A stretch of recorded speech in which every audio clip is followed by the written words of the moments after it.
Well, of course,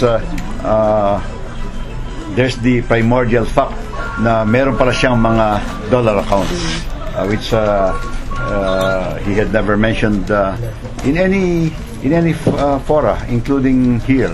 We were all just talking about the accounts in the PS Bank, and the whole thing was really on that. And then all of a sudden, the ombudsman, relying on records of the AMLAC, which he has the authority to subpoena incidentally under the charter of the ombudsman, comes out with all of these figures. The most basic thing there is that they exist at all. See? But of course, there's a puzzle. What the heck are they doing with all of those movements of money? And hopefully, somebody will explain what it's all about. But without a question, the most basic thing is we didn't even know it existed, and here it is. Here they are, pala. Here they are. So and without a question, that has a tremendous impact on the senators, I'm sure, the people, and on us members of Congress. It came as a big surprise to see. The moment of truth is here. He is not. He is already. We're in the end game. In the end game nito. I mean, and in 1 or 2 days, di ba, I read somewhere that he is scheduled to take the stand on Thursday. We look forward to his taking the stand. And I think it is good, and probably in his favor that the Ombudsman testified before he did, so that he can take the opportunity to say more than what he has said so far. Like, for instance, denying. Because of yesterday's revelation, it will be extremely difficult for any senator to acquit him. Yan ang katotohanan. Napakahirap niyan. A bunch of documents were officially turned over to me as a speaker on Friday afternoon, which on Monday, yesterday, I officially turned over to the House of Representatives. No, I didn't disclose it to anybody. It was given to me,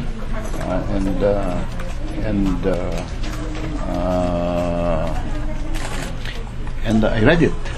I consulted Boyet, and I asked Boyet, ano ba ang proper move natin dito, Mr. Majority Floor Leader?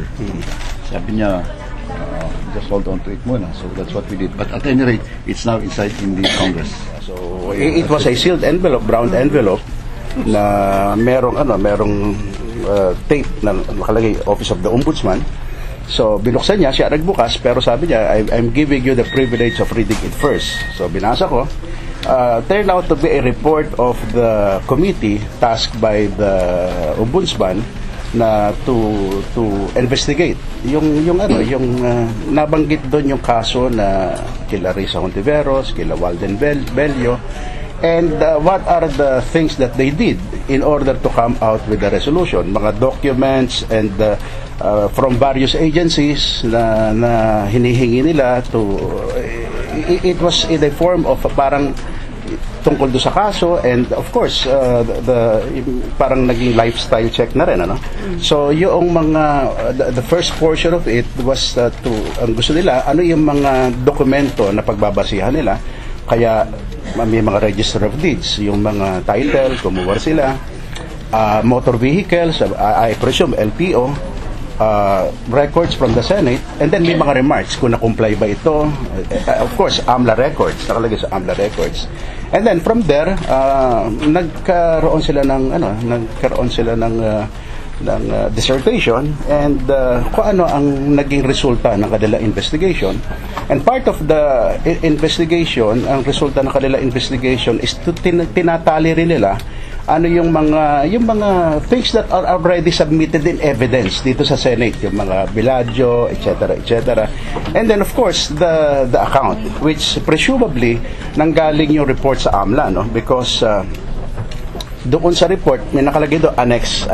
So tinignan ko yung annex because the annexes, marami, makapal to eh. I think, if my memory serves me right, mga 3 o 4 na ano to eh, na mga brown envelope eh. Sa isang brown envelope, mga annexes, ganyan kakapal, ano? And then, one of the summation, the summary of yung mga accounts.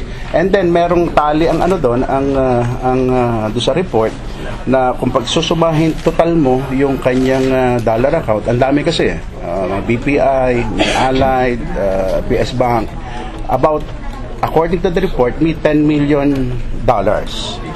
And then there are approximately mga more than 200 million na peso. The speaker, while nasa kanya na ang dokumento na opted na to keep quiet about it because the worst that can happen ay mauna pa kami let the ombudsman reveal what she knows, and instead naman kami ang magre-reveal. So why was it turned over to the House? Kasi presumably dahil kasi nga ang ng ombudsman while hindi sila pwede magdemanda ng criminal case, they can refer it to the proper authorities for the initiation of impeachment proceedings.